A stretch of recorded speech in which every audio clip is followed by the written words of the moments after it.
The Wars of King David, Chapter 8. A list of David's victories in war. This is also told in 1 Chronicles 18 1-13. Later, David attacked and badly defeated the Philistines. Israel was now free from their control. David also defeated the Moabites. Then he made their soldiers lie down on the ground, and he measured them off with a rope. He would measure off 2 lengths of the rope and have those men killed. Then he would measure off 1 length and let those men leave. The people of Moab had to accept David as their ruler and pay taxes to him. David set out for the river Euphrates to build a monument there. On his way, he defeated the king of Zobah, whose name was Hadadezer, the son of Rehob. In the battle, David captured 1,700 cavalry and 20,000 foot soldiers. He also captured war chariots, but he destroyed all but 100 of them. When troops from the Aramean kingdom of Damascus came to help Hadadezer, David killed 20,000 of them. He left some of his soldiers in Damascus, and the Arameans had to accept David as their ruler and pay taxes to him. Everywhere David went, the Lord helped him win battles. Hadadezer's officers had carried their arrows in gold cases hung over their shoulders, but David took these cases and brought them to Jerusalem. He also took a lot of bronze from the cities of Betah and Berothai, which had belonged to Hadadezer.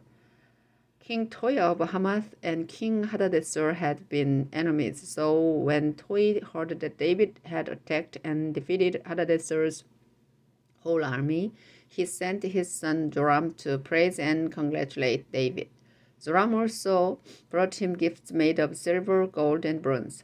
David gave these to the Lord, just as he had done with the silver and gold that he had captured from Edom, Moab, Ammon, Philistia, and from King Hadadezer of Zobah. David fought the Edomite army in Salt Valley and killed 18,000 of their soldiers. When he returned, he built a monument. David left soldiers all through Edom, and the people of Edom had to accept him as their ruler. Wherever David went, the Lord helped him. A list of David's officers. This is also told in 1 Chronicles 18:14-17. David ruled all Israel with fairness and justice. Joab, the son of Zeruiah, was the commander-in-chief of the army. Jehoshaphat, the son of Ahilud, kept the government records. Zadok, the son of Ahitub, and Abiathar, the son of Ahimelech, were the priests. Seraiah was the secretary. Benaiah, the son of Jehoiada, was the commander of David's bodyguard. David's sons were priests. Chapter 9. David is kind to Mephibosheth. One day David thought, I wonder if any of Saul's family are still alive. If they are, I will be kind to them, because I made a promise to Jonathan. David called in Ziba, one of the servants of Saul's family. David said, So you are Ziba? Yes, your majesty, I am. David asked, Are any of Saul's family still alive? If there are, I want to be kind to them. Ziba answered, One of Jonathan's sons is still alive, but he can't walk. Where is he? David asked. Ziba replied, He lives in Lo Debar with Machir, the son of Ammiel. David sent some servants to bring Jonathan's son from Lo Debar. His name was Mephibosheth, and he was the grandson of Saul. He came to David and knelt down. David asked, Are you Mephibosheth? Yes, I am, your majesty. David said, Don't be afraid, I'll be kind to you because Jonathan was your father. I'm going to give you back the land that belonged to your grandfather Saul. Besides that, you will always eat with me at my table. Mephibosheth knelt down again and said, Why should you care about me? I'm worth no more than a dead dog. David called in Ziba, Saul's chief servant, and told him, "Since Mephibosheth is Saul's grandson, I've given him back everything that belonged to your master Saul and his family. You and your 15 sons and 20 servants will work for Mephibosheth. You will farm his land and bring in his crops so that Saul's family and servants will have food. But Mephibosheth will always eat with me at my table." Ziba replied, "Your Majesty, I will do exactly what you tell me to do." So Ziba's family and servants worked for Mephibosheth.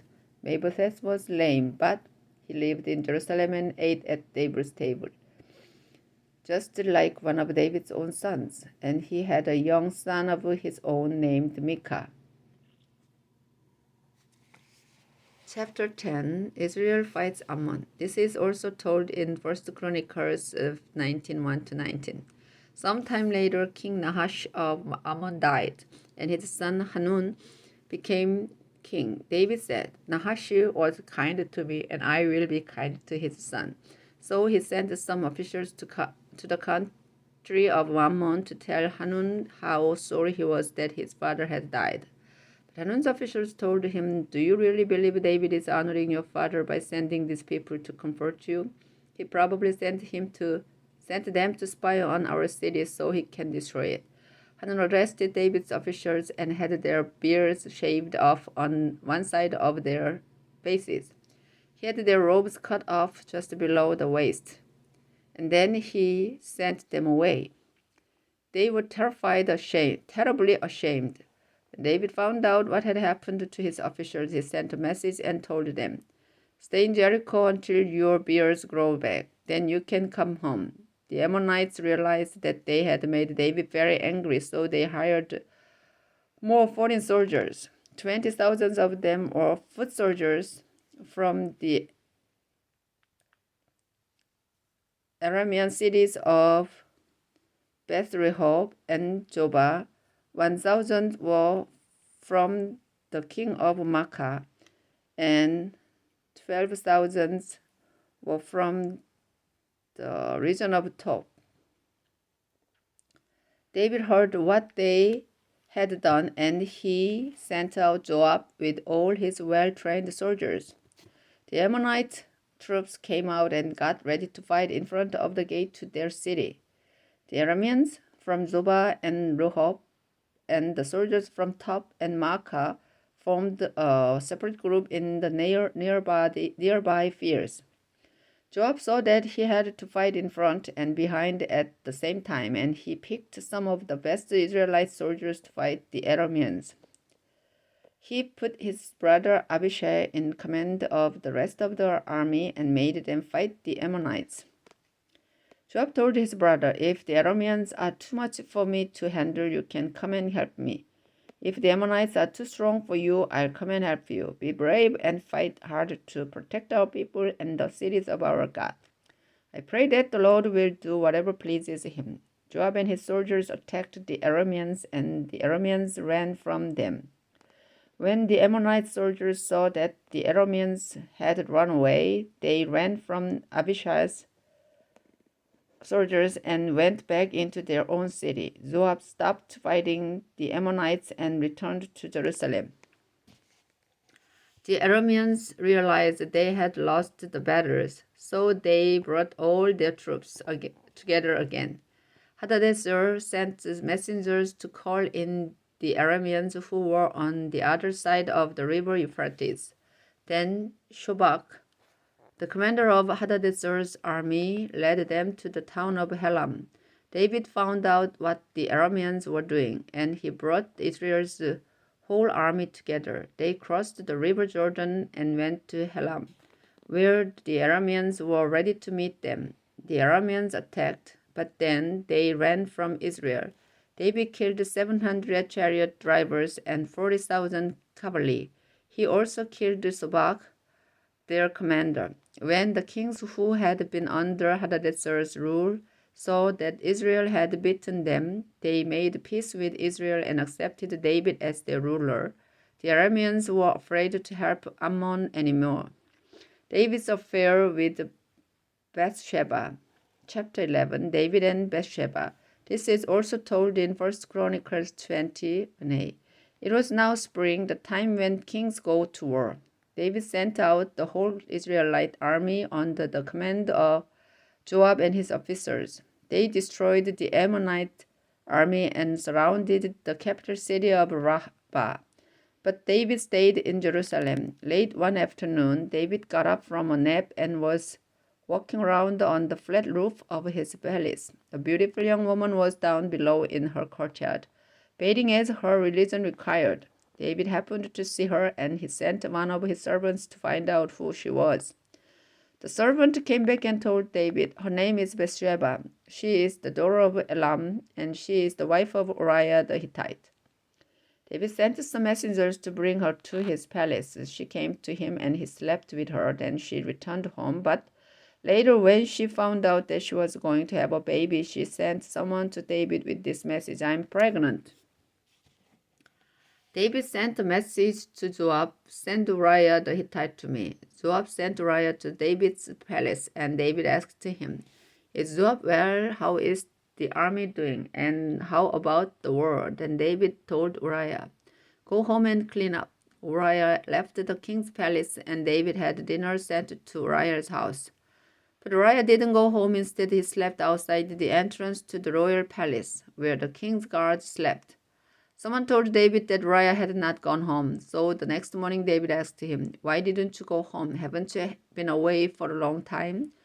Uriah answered, "The sacred chest and the armies of Israel and Judah are camping out somewhere in the fields with our commander Joab and his officers and troops. Do you really think I would go home to eat and drink and sleep with my wife?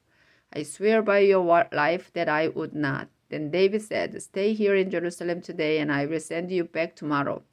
Uriah stayed in Jerusalem that day. Then the next day, David invited him for dinner. Uriah ate with David and drank so much that he got drunk, but he still did not go home. He went out and slept on his mat near the palace guards. Early the next morning, David wrote a letter and told Uriah to deliver it to Joab. The letter said, "Put Uriah on the front line where the fighting is the worst. Then pull the troops back from him so that he will be wounded and die." Joab had been carefully watching the city of Rabbah, and he put Uriah in a palace where he knew there were some of the enemy's best soldiers. When the men of the city came out, they fought and killed some of David's soldiers. Uriah the Hittite was one of them.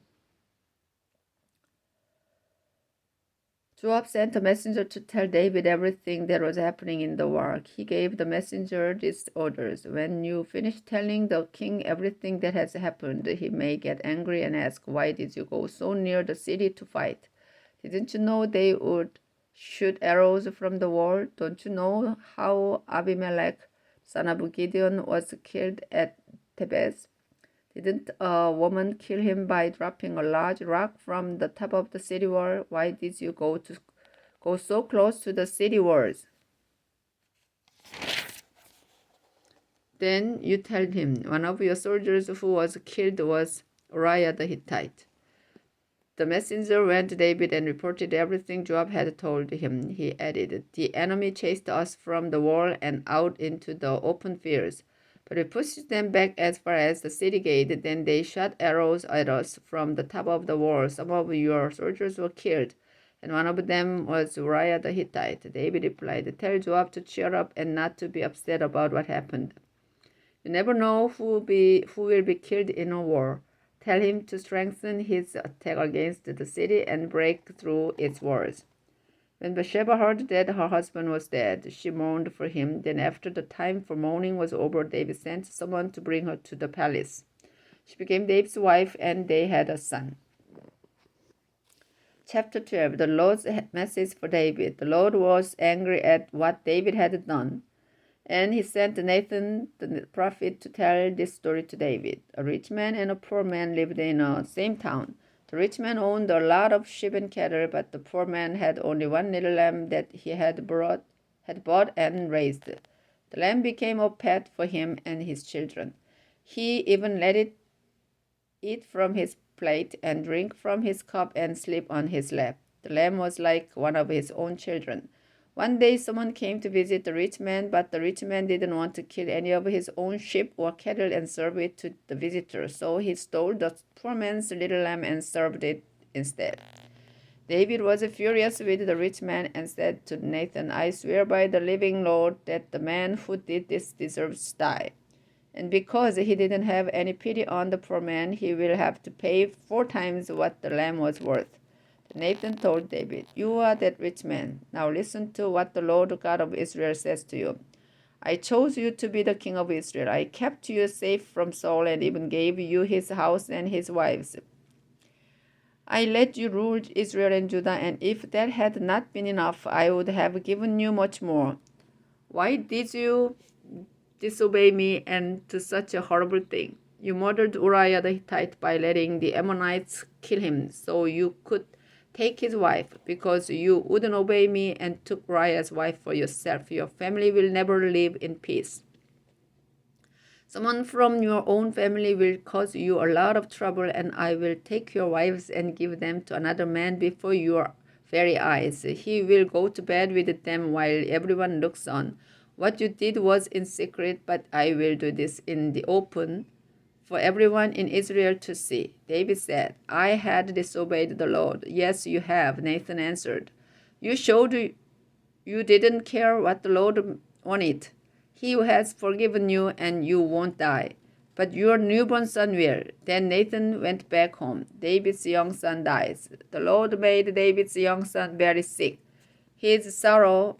So David went without eating to show his sorrow, and he begged God to make the boy well. David would not sleep on his bed, but spent each night lying on the floor. His officials stood beside him and tried to talk him into getting up, but he would not get up or eat with them. After the child had been sick for 7 days, he died. But the officials were afraid to tell David. They said to each other, even when the boy was alive, David wouldn't listen to us. How can we tell him his son is dead? He might do something terrible. David noticed his servants whispering, and he knew the boy was dead. Has my son died? He asked his servants. Yes, he has, they answered. David got up off the floor. He took a bath, combed his hair, and dressed. He went into the Lord's tent and worshipped. Then he went back home. David asked for something to eat, and when his servants brought him some food, he ate it. His officials said, What are you doing? You went without eating and cried for your son while he was alive. But now that he's dead, you're up and eating. David answered, While he was still alive, I went without food and cried because there was still hope. I said to myself, Who knows? Perhaps the Lord will have pity on me and let the child live. But now that he's dead, why should I go without eating? Can't bring him back. Someday I will join him in death, but he can't return to me. Solomon is born. David comforted his wife Bathsheba and slept with her. Later on, she gave birth to another son and named him Solomon. The Lord loved Solomon and sent Nathan the prophet to tell David, The Lord will call him Jedidiah.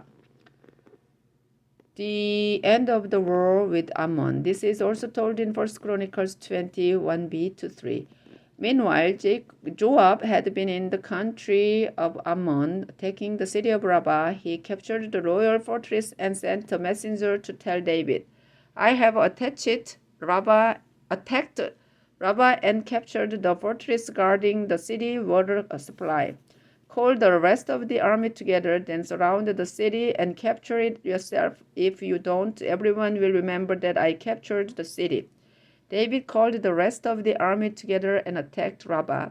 He captured the city and took the crown from the statue of their god Milcom. The crown was made of about 35 kilograms of gold, and there was a valuable jewel on it. David put the jewel on his own crown. He also carried off everything else of value.